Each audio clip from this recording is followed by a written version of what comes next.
आज coordinate geometry का 5वां पार्ट 5 है। कोऑर्डिनेट ज्योमेट्री में आज देख रहे होंगे, आज आपको हम बताएंगे जो कोऑर्डिनेट अगर दिया रहे तो त्रिभुज का हम क्षेत्रफल कैसे निकालेंगे कोऑर्डिनेट ज्योमेट्री में, यानी how to find area of triangle if the coordinate of vertex are given. तो हमको निकालना क्या है, एरिया ऑफ त्रिभुज ए बी सी। यहाँ पे देखिए इस त्रिभुज का क्षेत्रफल निकालना है, तो ये समलंब चतुर्भुज आपको दिख रहा है, चतुर्भुज फर्स्ट नंबर में देखिए चतुर्भुज कौन सा, G B A F, G B A F. दूसरा एक और आकृति देख रहा होगा एफ ए सी ई, चतुर्भुज F A C E, F A सी ई, ठीक। और एक तीसरा देखिए, तीसरा कौन सा दिख रहा है आपको, जी बी सी ई, चतुर्भुज जी बी सी ई। ये तीनों ट्रिपेजियम आपको दिख रहा होगा, समलंब चतुर्भुज। तो हम अगर पहले अभी मतलब कोऑर्डिनेट नहीं निकाले, सीधे इसको आपको समझा रहे हैं। अगर हमको त्रिभुज एबीसी का क्षेत्रफल निकालना है, एबीसी का अगर क्षेत्रफल निकालना है, एरिया ऑफ, तो हमको क्या करना होगा, समलंब ए जी बी ए एफ का क्षेत्रफल निकालना होगा। समलंब चतुर्भुज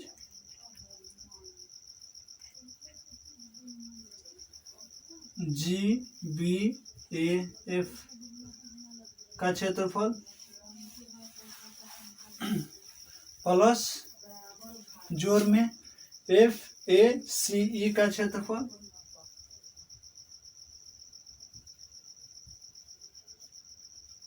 उसमें से अगर समलंब जी बी सी ई का क्षेत्रफल हम घटा दें,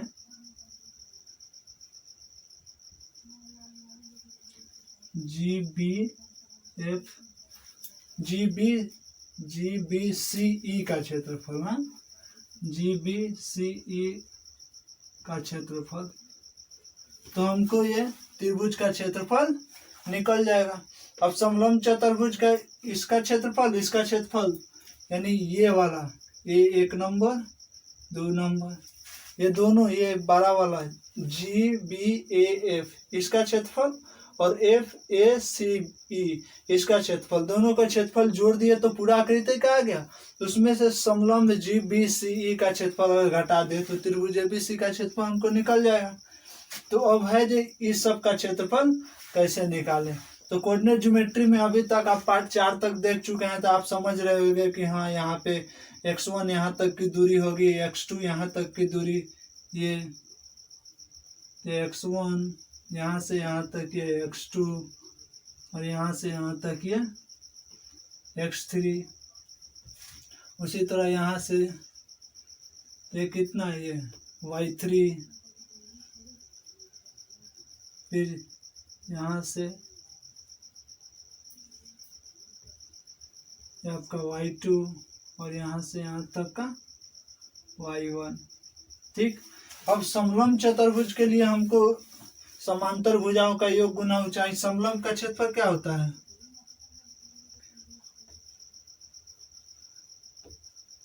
समलंब का क्षेत्रफल क्या होता है, 1/2 इंटू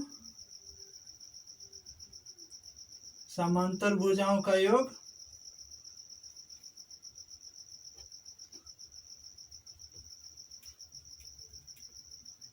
इंटू ऊंचाई, यही होता है ना, यानी area of trapezium is equal to 1/2 sum of parallel side into height. अब इस तीनों समलंब का हम क्षेत्रफल पहले अलग से निकाल लेते हैं, ठीक। तो पहले हम पहला एक मतलब एक सिस्टम से निकालते हैं। समलंब चतुर्भुज जी बी ए एफ का क्षेत्रफल निकालते हैं। पहला ट्रिपेजियम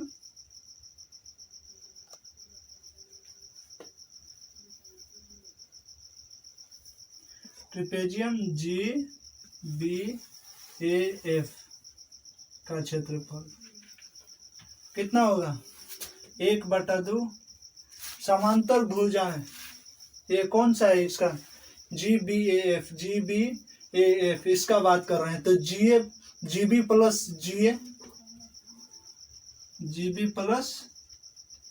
GA इंटू हाइट कितना है, ये समलंब पहले के लिए हाइट कितना होगा, ये होगा, ये कितना होगा, यहाँ से देखिए ये x2 है, ये x1 है, तो ये कितना होगा, x2 माइनस x3 है, ये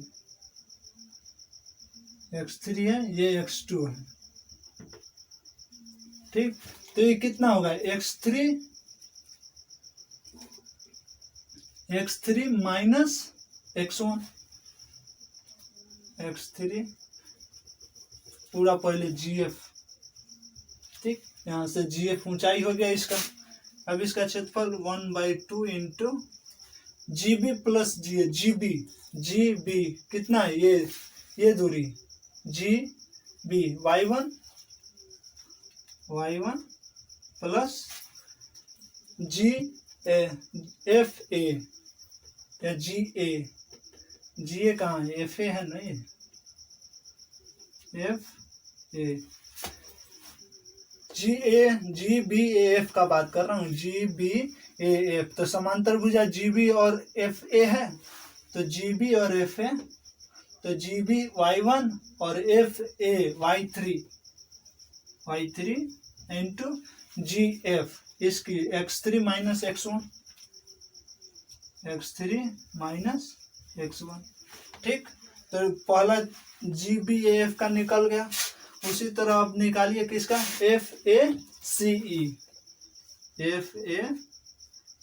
का क्षेत्रफल, FACE का क्षेत्रफल क्या होगा, 1/2, ये अब ये दोनों नहीं लिखेंगे, आप लिख लीजिएगा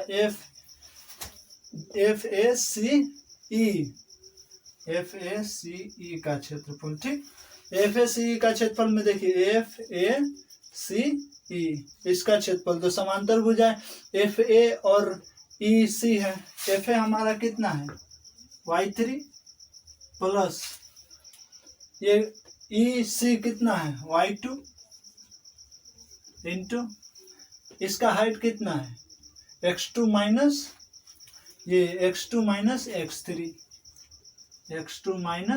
x3, ठीक। इसी प्रकार दो समलंब का हो गया। तीसरा समलंब कौन सा बाकी रह गया, GBCE, ये रह गया, ये पहला हो गया, दूसरा तीसरा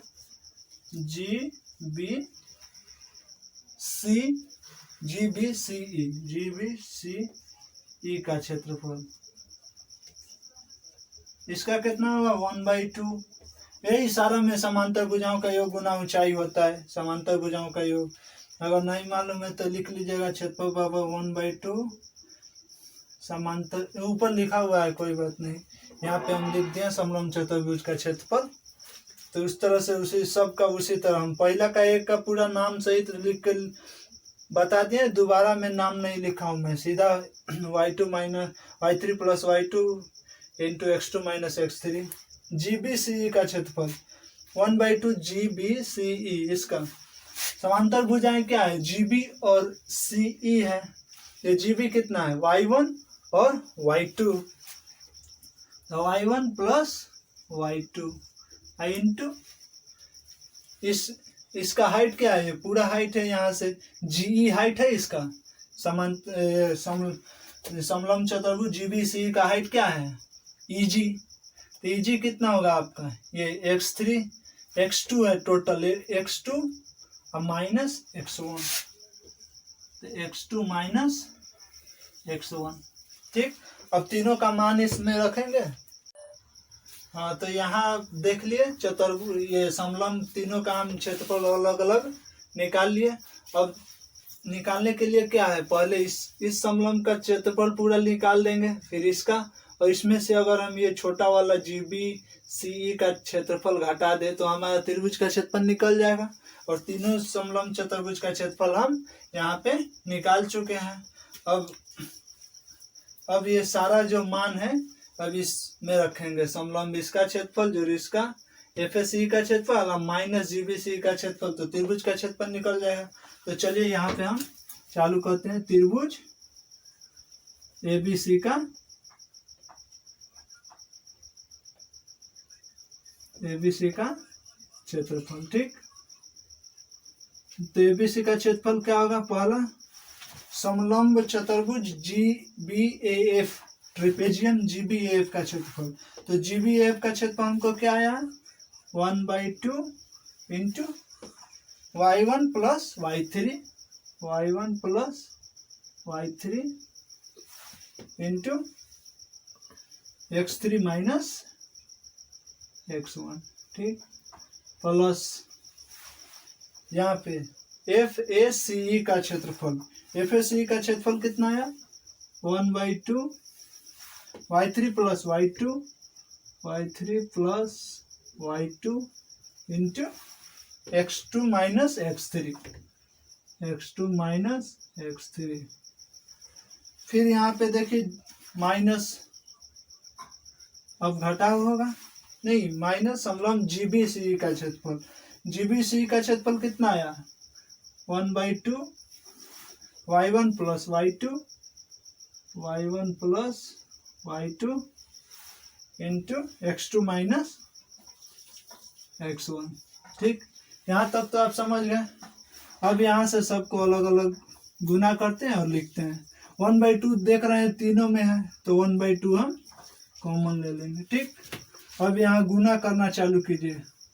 y1 x3 minus y1 x1 plus y3 x3 minus y3 x1।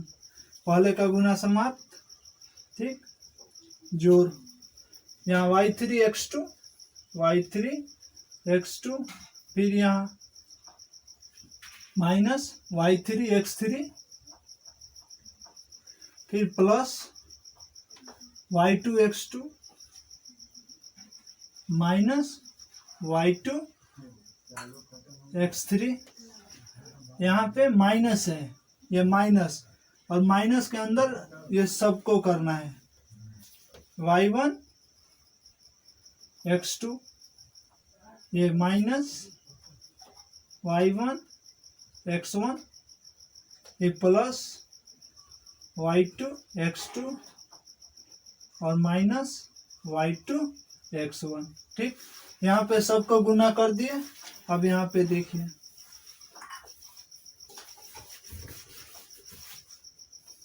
अब यहाँ पे 1/2 का 1/2 रहने दिए।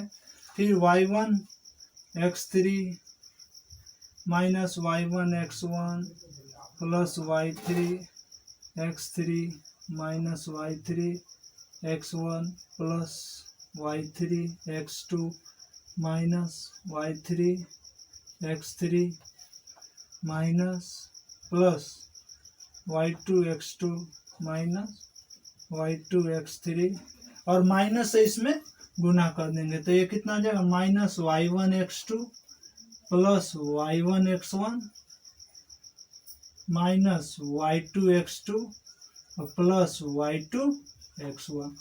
ठीक, अब यहाँ पे देखिए y1 x1 यहाँ पे और y1 x1 यहाँ पे, ये माइनस ये प्लस कट गया। y3 x3 प्लस में, यहाँ पे y3 x3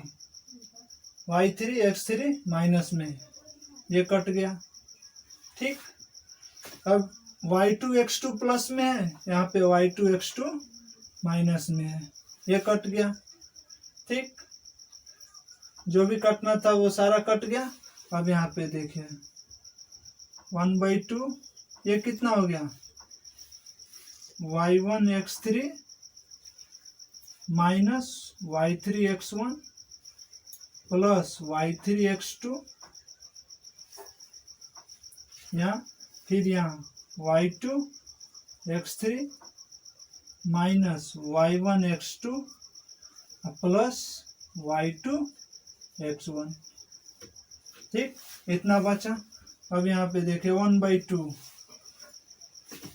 x3 को हम कॉमन लेते हैं, या x1 वाला एक साथ कर देते हैं, x2 वाला एक साथ, x3 वाला एक साथ। तो x1 यहाँ भी है और x1 किधर है? x1 यहाँ भी है। देखिए x1 यहाँ भी है, x1 यहाँ भी है, तो हम x1 एक साथ कॉमन ले लिए। कॉमन लिए तो वो कहाँ बच गया, y2 बचा, इधर का ये y3, ठीक। इसी तरह प्लस x2 लीजिए, x2 वाला कौन है, ये है x2, और एक और x2 किधर है, ये है x2, ठीक। x2 लिए तो कॉमन लिए तो देखिए यहाँ पे x2 के साथ y3 है, तो y3 माइनस y1, फिर यहाँ पे x3 कॉमन लिए तो यहाँ पे आएगा y1 माइनस y2, x3 देखिए x3 तो y1 माइनस x3 y2, ठीक। यही होता है कोऑर्डिनेट किसी त्रिभुज का क्षेत्रफल यदि कोऑर्डिनेट दिया रहे तो, ठीक। यहाँ पे आप समझ गए 1/2 x1 into y2 minus y3 plus x2 y3 minus y1 plus x3 y3 minus y1। तो किसी त्रिभुज का क्षेत्रफल निकालने के लिए ये कोऑर्डिनेट दिया रहे तो ये सूत्र का उपयोग होता है। और अगर कोई बोले जो कोई 3 बिंदु दे दे, इसी से रिलेटेड ये क्वेश्चन है, आप कोई 3 बिंदु दे दे, बोले जो ये संरेखीय है कि नहीं, संरेखीय मतलब समझते हैं एक लाइन में है कि नहीं है, तो इसके लिए हम त्रिभुज का क्षेत्रफल निकाल लेंगे। अगर तीनों त्रिभुज का अगर एरिया ऑफ ट्रायंगल अगर 0 आ गया, ठीक, एरिया ऑफ ट्रायंगल जो है अगर 0 आ गया तो ये कोलिनियर है नहीं, ये एक रैखिक जो है नहीं, समरैखिक बिंदु है ये,